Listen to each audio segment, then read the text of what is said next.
বিরা 91 একটা বিয়ার brand, Indian বিয়ার brand, যেটা এত বড় একটা বিজনেস স্মুথ চলছিল, সেই বিজনেসটা রিসেন্টলি ক্লোজ হয়ে গেছে। তো এটার যে ক্লোজ হওয়ার কারণটাও শকিং। অ্যাকচুয়ালি অঙ্কুর জেন এটা কো ফাউন্ডার। অঙ্কুর জেন যখন ইন্ডিয়ান মার্কেটে এসছে, ইন্ডিয়ান মার্কেট দিকে তাকিয়েছে, জেনারেলি এখানে দেখছে যে এখানে স্ট্রং বিয়ারই জেনারেলি পাওয়া যায়। কিংফিশার, তারপরে তোমার টিউবক, এই টাইপের স্ট্রং বিয়ার পাওয়া যায়। তো মার্কেটে একটা বিশাল বড় স্মুথ বিয়ার, যেটা বাইরের দিকে ক্রাফট বিয়ার বলা হয়, সেটা একটা গ্যাপ ছিল। তো জেনারেলি ওই গ্যাপটা পূরণ করার জন্য 2015 সালে এই বিরা 91 হচ্ছে ইন্ডিয়ান কোড যে হয় না আমাদের ইন্ডিয়ার, সেই কোড দিয়ে বিরা 91 বলে বিয়ার নাম রাখা হয়েছে, ব্র্যান্ডের স্টার্ট করা হয়েছে।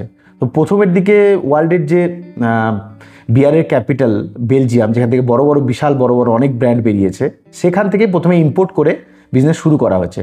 তো ইম্পোর্ট করে শুরু করার পরেই খুব তাড়াতাড়ি ইউথ জেনারেশনের কাছে মানে বিরা 91 খুব ফেমাস হয়ে গেছে ইউথ।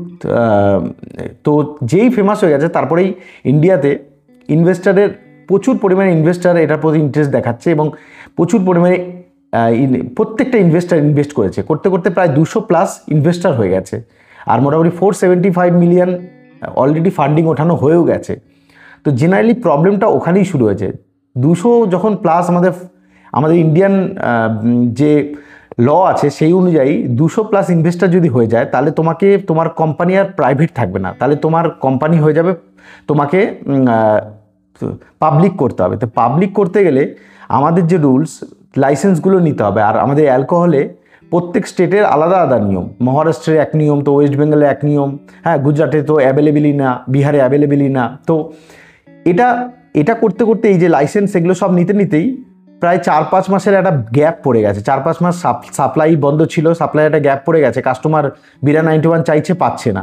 তো এটা গ্যাপ পড়ে গেছে, আর এই সময় একটা বিশাল বড় লস হয়ে গেছে। লস হওয়ার সাথে সাথে কোম্পানি যেহেতু লস মেকিংয়ে চলছিল, আর 675 কোটি টাকা প্রায় ব্যবসা করেছে 2024-এ, তার থেকে বেশি লস করেছে। তো স্যালারি পর্যন্ত দিতে পারছিল না।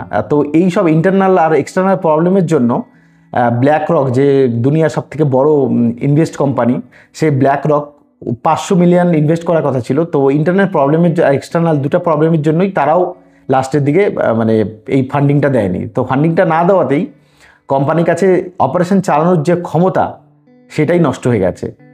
আর এই ছোট্ট কারণের জন্য কোম্পানি শাটডাউন হয়ে গেছে। তো ব্যাপার হচ্ছে এটা না, ব্যাপার আমাদের ইন্ডিয়াতে যে অ্যালকোহল বিজনেস করা না খুব টাফ। তো অ্যালকোহল বিজনেস যদি কোনোদিন প্ল্যান করো, অনেকের সবার ইচ্ছা থাকে অ্যালকোহল বিজনেস করবে, প্ল্যান থাকে, তাহলে খুব সাবধান। কেননা যারা অলরেডি কাজ করছে তারাই এখানে কাজ করতে পারে। নতুন কোনো ব্র্যান্ডকে অ্যাকসেপ্ট করা, সেই নিয়ম কানুন মেনে চলা খুব টাফ। তো বিরা 91 এত বড় একটা ব্র্যান্ড, সেটা বন্ধ যদি হয়ে যেতে পারে, তো খুব সাবধানে অ্যালকোহল বিজনেসে ইনভেস্ট করবে, সব কিছু জেনে নেবে। আর যদি কোনোদিন স্টার্ট করতে চায়, এই সব জিনিস কিন্তু খেয়াল রাখতে হবে।